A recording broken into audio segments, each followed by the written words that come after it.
नमस्कार, खबरों की खबर देख रहे हैं आप। मैं हूं आपके साथ पूजा।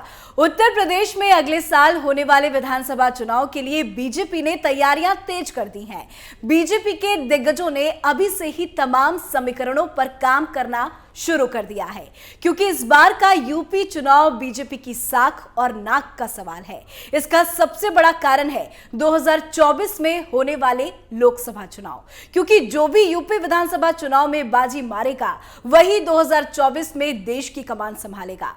ऐसे में बीजेपी जी जान के साथ तैयारियों में जुट चुकी है।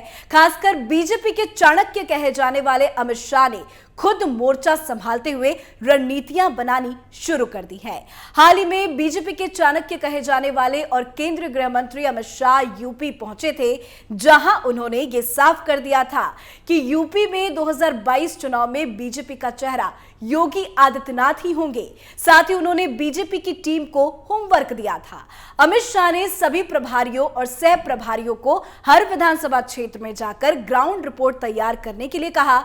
इस रिपोर्ट के आधार पर विधानसभा की रणनीति और प्रत्याशी तय होंगे। अब फिर से अमित शाह 12 नवंबर को यूपी के 2 दिन के दौरे पर आ रहे हैं, जहां वो बूथ स्तर से लेकर विधानसभा प्रभारियों तक के काम का फीडबैक लेंगे। अमित शाह 12 नवंबर को प्रधानमंत्री नरेंद्र मोदी के लोकसभा क्षेत्र वाराणसी पहुंचेंगे और चुनावी समीक्षा बैठक करेंगे। अमित शाह यूपी की सभी 403 सीटों के प्रभारी, बीजेपी के सभी जिला अध्यक्ष और जिला प्रभारी के साथ मीटिंग करेंगे। इसके साथ ही यूपी विधानसभा चुनाव 2022 की समीक्षा करेंगे और वाराणसी में ये बैठक 12 नवंबर की देर रात तक चलेगी। इसके अलावा काशी क्षेत्र की भी अलग अलग बैठक करेंगे।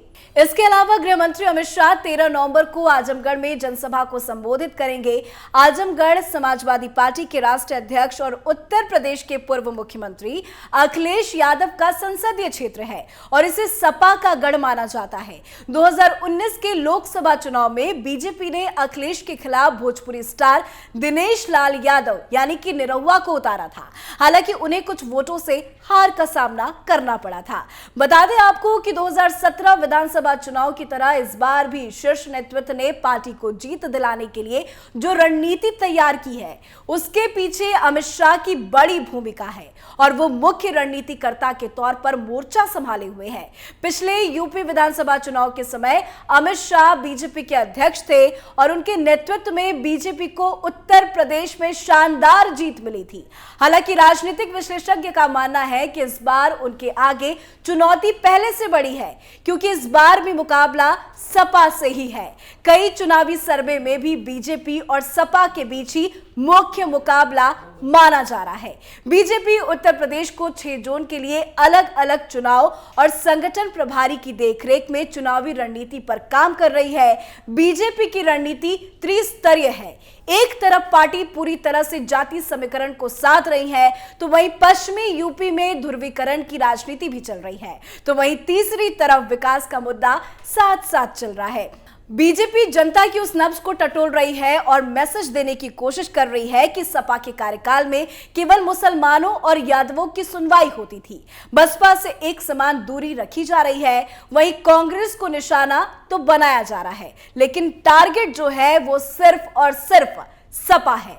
तो वहीं अमित शाह ने हाल ही के यूपी दौरे के दौरान मेरा परिवार भाजपा परिवार सदस्यता अभियान का शुभारंभ किया था। इस अभियान के तहत बीजेपी ने यूपी में युवाओं, गरीबों, महिलाओं, दलितों, पिछड़ों को पार्टी के साथ जोड़ने की योजना बनाई है। साल 2017 के चुनाव में बीजेपी ने 384 सीटों पर चुनाव लड़ा था और उसे 39.67% वोट मिले थे।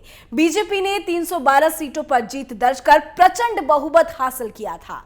वहीं बीएसपी ने 403 सीटों पर चुनाव लड़ा था, लेकिन उसे केवल 19 सीटें और 22.23% वोट मिले थे। इसके अलावा कांग्रेस और समाजवादी पार्टी ने साथ मिलकर चुनाव लड़ा था। समाजवादी पार्टी ने कांग्रेस से समझौता कर 311 सीटों पर चुनाव लड़ा था, जबकि सहयोगी कांग्रेस ने 114 सीटों पर किस्मत आजमाया था।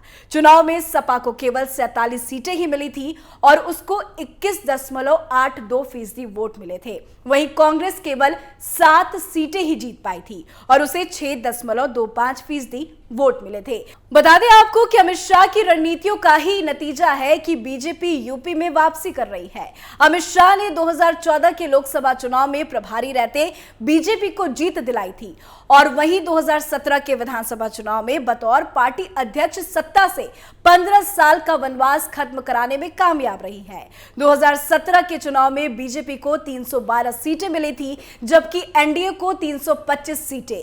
शाह बतौर राष्ट्रीय अध्यक्ष 2019 में सपा बसपा गठबंधन वाले चुनौतीपूर्ण चुनाव में विरोधी खेमे को चारों खाने चित करने में कामयाब हुए और अब वो 2022 के चुनाव के लिए भी रणनीति बनाने में जुट गए हैं कि कैसे इस चुनाव को जीतना है। अमित शाह के यूपी के दौरे से विपक्षियों के भी पसीने छूटे हुए हैं, क्योंकि विपक्षियों को इस बात का भय रहता है कि कहीं वो उनके कद्दावर नेताओं को बीजेपी ज्वाइन ना करा ले। खैर, अब ये देखना होगा कि इस बार बीजेपी यूपी के अंदर कमल खिलाने में कैसे कामयाब हो पाती है। इस खास खबर में इतना ही। खबरों की खबर देखते रहिए। कैपिटल टीवी के साथ जुड़े रहने के लिए कैपिटल टीवी उत्तर प्रदेश को लाइक कीजिए, हमारे वीडियो पे कमेंट कीजिए और हमारे वीडियो को शेयर कीजिए। नमस्कार।